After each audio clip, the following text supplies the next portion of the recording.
ஓம் ஸ்ரீ வராகி தாயே போற்றி. என் அன்பு குழந்தையே, வஜ்ரகோசம் என்று சொல்லி எனக்கு பிடித்ததில் ஒன்றை எதற்காக தொடச் சொன்னேன் தெரியுமா? உனக்கு பிடித்தது என்னவென்பதை உன் வராகி அம்மா நான் அறிவேன். ஆனால் உன் வராகி அம்மாக்கு என்ன பிடிக்கும், நான் எதை விரும்புவேன் என நீ அறிந்திருக்கிறாயா என உன்னுடைய அன்பை சோதனை செய்வதற்காக தான் வந்துள்ளேன். ஆனால் நான் உண்மையை புரிந்து கொண்டு விட்டேன் என் செல்லமே. நான் எப்படி உன்னை முழுமையாய் புரிந்து கொண்டிருக்கிறேனோ அதேபோல் நீயும் என்னை முழுமையாய் புரிந்து கொள்ள முயற்சி செய்து கொண்டுதான் இருக்கிறாய். நீ தொட்டது எனக்கு பிடித்த விஷயம்தான். உண்மையில் என்னவென்றால், என் பிள்ளையான உனக்கு எது பிடித்ததோ அது எனக்கும் மிகவும் பிடிக்கும். நீ எதையெல்லாம் விரும்புகிறாயோ அதையெல்லாம் நானும் விரும்புவேன். ஏனெனில் ஒரு தாய் என்பவள் தனக்கென தனியாக பெரிதாக ஆசையை வைத்து கொள்ள மாட்டாள். தன் பிள்ளைகளுக்கு என்ன பிடிக்குமோ, தன் பிள்ளைகள் எதை ஆசைப்படுவார்களோ அதைத்தான் செய்ய விரும்புவாள். அப்படிதான் ஒரு அம்மாவாக இருக்கக்கூடிய உன் வராகி தாய் நானும் உன் வாழ்வில் உனக்கு பிடித்ததையெல்லாம் உன் கைகளில் கொண்டு வந்து சேர்க்க வேண்டும் என்பதற்காக தான் இதை தொடச் சொன்னேன்.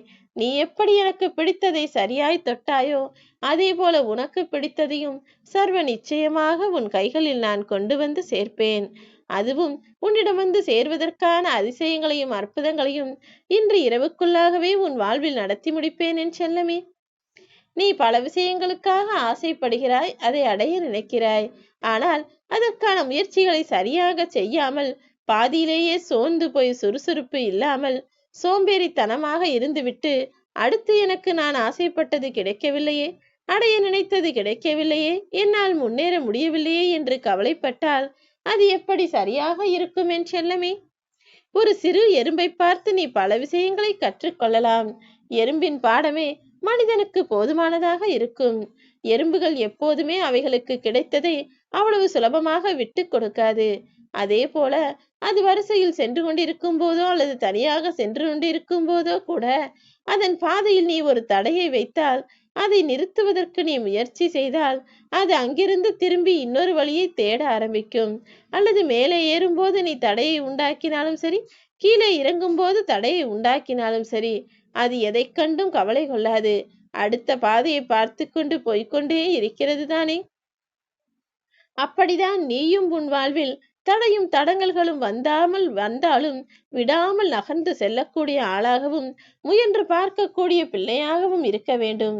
சுறுசுறுப்பும் முயற்சியும் உனக்கு இருந்தால் இரும்பை கூட உன்னால் சுலபமாக ஒடித்து விடலாம் என் செல்லமே. அதை விட்டுவிட்டு மனம் எங்கும் ஓடாத தேவையில்லாத விஷயங்களை போட்டுக்கொண்டு எதையும் தேடி அலைச்சல் இல்லாமல் எதன் மீதும் அலட்சியம் கொண்டு தெளிவே இல்லாமல் கவலைகளோடு வாழ்ந்து வந்திருந்தால் மகிழ்ச்சியும் புன்னகையும் எப்படி உனக்குள் வரும்? வாழ்க்கையிலேயே மிகப்பெரிய மகிழ்ச்சி எது தெரியுமா?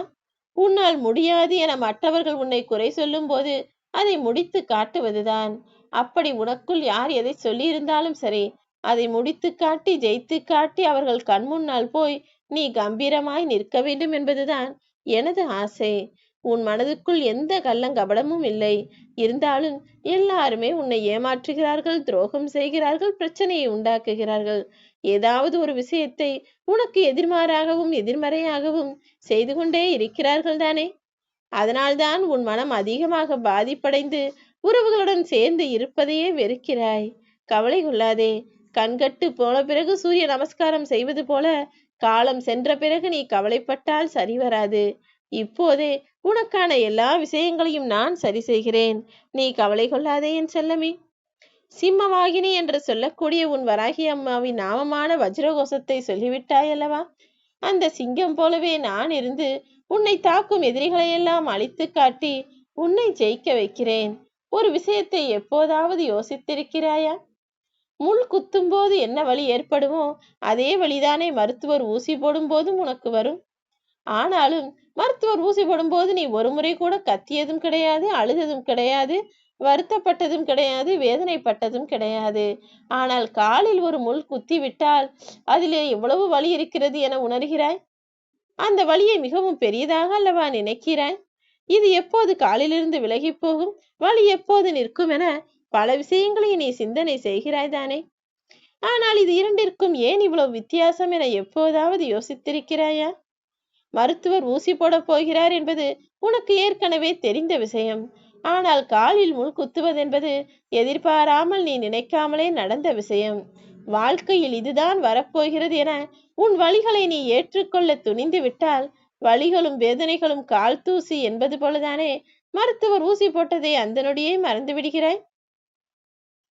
அதே போலத்தான் காலம் என்பது உன் மனதில் இருக்கக்கூடிய எல்லா வழிகளையும் வேதனைகளையும் நிச்சயமாக ஆற்றக்கூடிய அருமருந்து.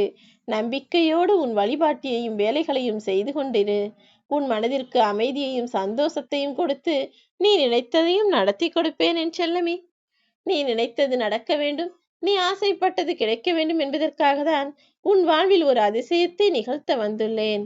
மற்றவர்கள் மீது நீ மனம் இறக்கப்படுவதால் வரும் சிக்கல்களால் நீதானே மீண்டும் மீண்டும் துன்புற நேருகிறது. நீ எல்லாருக்கும் நல்லதை செய்தாலும் எல்லாரிடமும் பாவம் பார்த்து நல்லதையே பேசினாலும் கூட மற்றவர்கள் எப்போதுமே உன்னை ஏளன சொற்களால் காயப்படுத்துவதையும் நீ எதற்கும் உபயோகமாகாதவன் என்பது போல உன்னை இழிவாக நினைப்பதையும் மட்டமாய் நினைத்து தள்ளி வைப்பதையும் பார்க்கும்போது ஒரு அம்மாவாக எனக்கு கஷ்டமாகத்தான் இருக்கிறது. உன்னுடைய நல்ல மனம் என்பது எல்லாருக்கும் அவ்வளவு சுலபமாக அமைந்து விடாது. அந்த நல்ல மனதை உனக்குள் கொண்டிருப்பதால் தான் உனக்கு அருகிலேயே நான் இருக்கலாம் என முடிவெடுத்து விட்டேன். இந்த அவசர உலகத்தில் மனமிறங்கி இரக்கப்பட்டு ஒருவர் மற்றவருக்கு உதவி செய்பவர் என்பது மிகவும் அரிதாகவே ஆகிவிட்டது. இருந்தாலும் நீ கவலை கொள்ளாதே. உன் எதிர்பார்ப்புகள் என்னவோ, உனது ஆசைகள் என்னவோ, அத்தனையையும் உனக்காக நான் நடத்தி கொடுப்பேன். இதுதான் எனக்கு வேண்டும், யாராவது உதவி செய்யுங்கள் என ஒருபோதும் நீ மற்றவர்களின் உதவியை எதிர்பார்த்து காத்திருக்கும்படி நான் உன்னை விட்டுவிட மாட்டேன் என் செல்லமே. பல சமயங்களில் உன் வாழ்வில் நீ பொறுமை இல்லாமல் இருந்ததால் தான் பல சிக்கல்களில் மாட்டிக்கொண்டு அவசரப்பட்டு அவதிப்பட்டு இப்போது துன்பத்தின் பிடியில் சிக்கி நிற்கிறாய். கவலை கொள்ளாதே. உன்னை காப்பாற்றுவதற்கு நான் வந்துவிட்டேன் அல்லவா? உன் திறமைகளையெல்லாம் வெற்றிகளாக உனக்கு உருமாற்றி தருகிறேன். உன் பொறுமை என்பது அனுபவத்தின் வெளிப்பாடு. முன்பெல்லாம் எதற்கெடுத்தாலும் கோபப்பட்டு பேசிவிடுவாய், உடனே தூக்கி எறிந்து பேசிவிடுவாய். ஆனால் இப்போது பல விஷயங்களில் பட்டு பட்டு அனுபவம் என்பது உனக்கு வெளிப்படுகிறது.